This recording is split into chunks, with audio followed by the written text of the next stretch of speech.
अभी मैं गुवाहाटी असम में हूँ और यहाँ से हमारी बाइक चोरी हो गई है। और जिन लोगों को नहीं पता है, मैं हूँ राइडर नौनी और लगभग 6 महीने से मैं अपने घर से निकली हुई हूँ और पूरे ऑल ओवर इंडिया में राइड कर रही हूँ 30,000 किलोमीटर की, जिसका मोटिव है वुमेन एम्पावरमेंट। और मुझे इस बात की बहुत हैरानी हो रही है कि अपने भारत देश की आधे से भी ज्यादा जगहों पे मैं राइड कर चुकी हूँ और आसाम गुवाहाटी आने के साथ ही यहाँ से हमारी बाइक ही चोरी हो गई।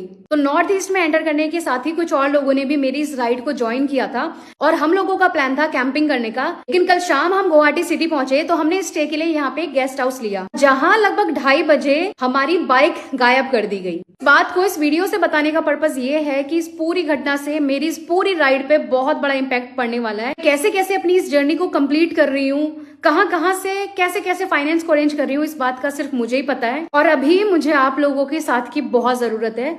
मैं आप लोगों से हाथ जोड़कर रिक्वेस्ट कर रही हूँ कि मेरा जो ये मैसेज है इसे आप Assam police, Guwahati city police और आसाम के सीएम माननीय हिमंत बिश्वा शर्मा जी तक पहुंचाए। और हम लोगों ने इस घटना की कंप्लेंट पुलिस स्टेशन में कर दी है। प्लीज मैं आप लोगों से हाथ जोड़ के रिक्वेस्ट कर रही हूँ, मेरी मदद करें और इस वीडियो को ज्यादा से ज्यादा शेयर करिए ताकि प्रशासन तक मेरी बात पहुंच सके।